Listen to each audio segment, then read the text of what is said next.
Se alguém pensa que tem razões para confiar na carne, eu ainda mais. Circuncidado no 8º dia de vida, pertence ao povo de Israel, à tribo de Benjamim, verdadeiro hebreu. Quanto à lei, fariseu. Quanto ao zelo, perseguidor da igreja. Quanto à justiça que há na lei, irrepreensível. Então, aqui Paulo falava que não poderia confiar na carne. Se alguém pensa que pode confiar na carne, está fudido, só vai dar errado. E circuncidado na lei de Israel, a tribo de Benjamim, os verdadeiros hebreus, era um ato que se fazia no 8º dia de vida. Porém, os fariseus eram perseguidores da igreja e também não tinham zelo com a palavra de Deus e jamais faziam aquilo que Jesus pediu. Mas o que para mim era lucro, passei a considerar como perda, por causa de Cristo. Mais do que isso, considero tudo como perda, comparado com a suprema grandeza do conhecimento de Cristo Jesus, meu Senhor, por quem perdi todas as coisas. Eu as considero como esterco para ganhar Cristo, para ganhar o poder de Cristo e ser encontrado nele, não tendo minha própria justiça que procede da lei, mas a que vem mediante a fé em Cristo, a justiça que procede de Deus e se baseia na fé.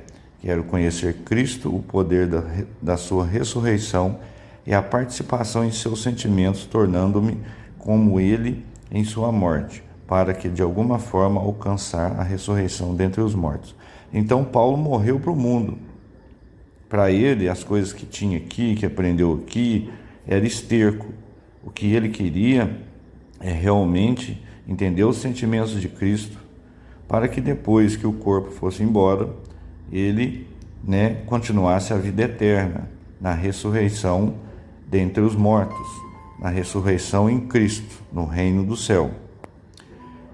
Prosseguindo para o alvo.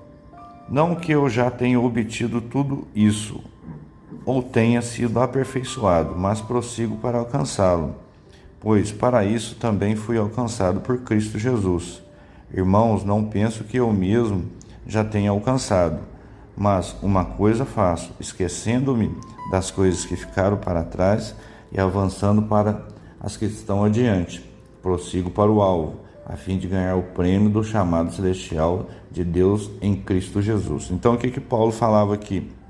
Ele achava que não tinha alcançado, mas ele estava em Cristo Jesus, fazendo exatamente o que Cristo queria, esquecia das coisas do ontem, ressignificava, ou seja, desapegava do passado, do que aconteceu ontem, seja de bom, seja de ruim.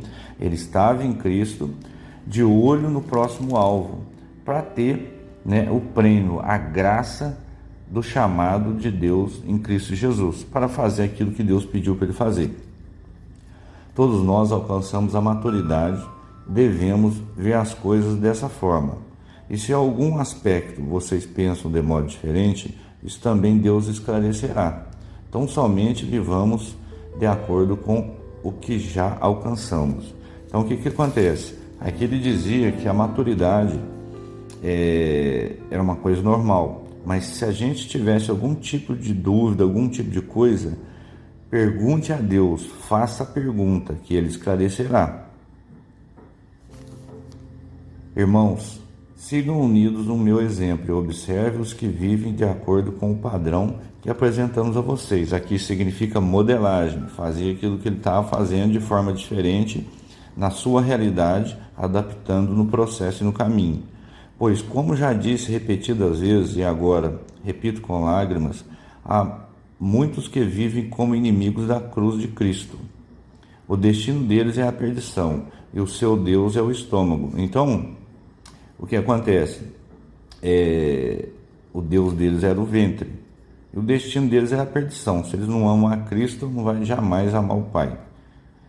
E eles têm orgulho do que é vergonhoso, só pensam nas coisas terrenas.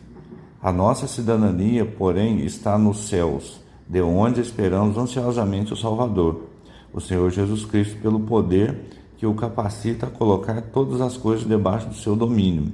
Ele transformará os nossos corpos humilhados, tornando-os semelhantes ao seu corpo glorioso. Então, o que ele vai fazer? Transformar o nosso corpo em espírito para o reino do céu.